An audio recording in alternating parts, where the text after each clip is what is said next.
आज 9 अगस्त 2026 दिन रविवार है।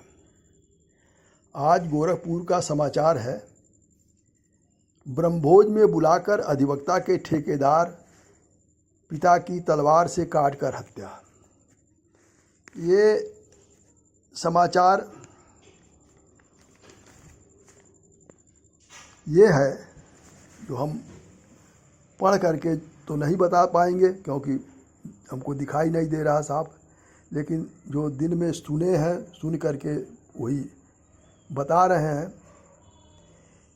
कि बिजली विभाग का एक क्लर्क रिश्वत मांग रहा था। तो और रिश्वत किस लिए मांग रहा था? कोई ठेकेदार था, उसका पैसा जमा था, तो वो पैसा जब ठेकेदारी का काम पूरा हो जाता है तो ठेकेदार का जो सिक्योरिटी मनी होता है वो वापस किया जाता है। तो सिक्योरिटी मनी वापस करने के लिए अधिकारी ने आदेश कर दिया था कि इनका पैसा इनको वापस कर दिया जाए। तो जो क्लर्क था उसने कहा कि हम बिना रिश्वत के ये नहीं वापस करेंगे, चाहे जो कुछ हो जाए। तो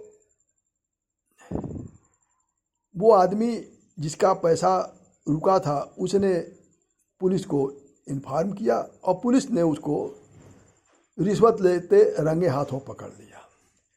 रंगे हाथों पकड़ने के बाद उसके खिलाफ कार्रवाई हुई और उसी कार्रवाई के खुन्नस में ये जो है ये ब्रह्मभोज में वो जो जिसका पैसा था वो ब्राह्मण हैं, उनको ब्रह्मभोज में बुलाया और बुला करके एक बार नहीं गए, 2 बार नहीं गए, 3 बार जो है उनको बुलाया और बुलाने के बाद उनको उनकी हत्या कर दिया। इससे यह निकलता है अर्थ, हत्या तो बहुत होता है लेकिन इससे अर्थ यह निकलता है कि भ्रष्टाचार इस सीमा तक है कि भ्रष्टाचारी रिश्वतखोर अपना जिस पद पर उसको नौकरी मिला है उस पद के तनख्वाह के साथ साथ वेतन के साथ साथ वो अपना अधिकार मानता है कि हम रिश्वत लेंगे ही। यानी इस समय वेतन ही इतना अधिक है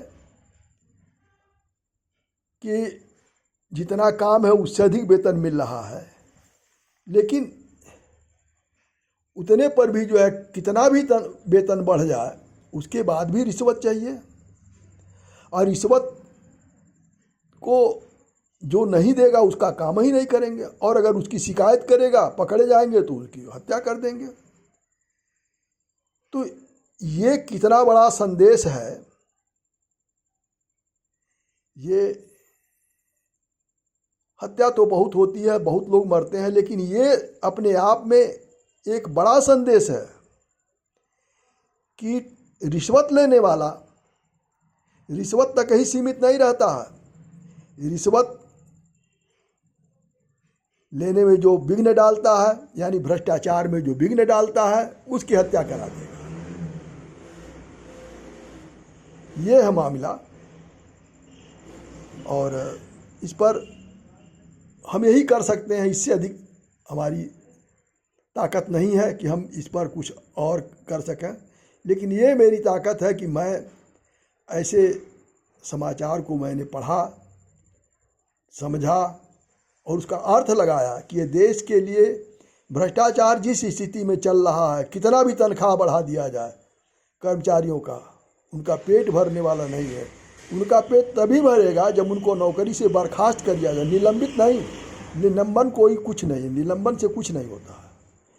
निलंबन का मतलब कुछ नहीं हो, वो तो आधा तनख्वाह बैठे बैठाए मिलता है और फिर बाद में मुकदमा जीत जाते हैं तो पूरा तनख्वाह मिल जाता है। तो निलंबन नहीं। ऐसे कर्मचारियों को पहले तो विभागीय जांच करा करके, जांच तो ऐसे ही है, जब पुलिस पकड़ी है जांच हो गया। अब पुलिस पकड़ी है तो फिर उनको कोई लेकिन और परंतु नहीं, उनको डिसमिस होना चाहिए, उनको डिसमिस किया जाए और जो हत्या कराया है उसका जो कानून के अनुसार जो दंड है वो मिलना चाहिए।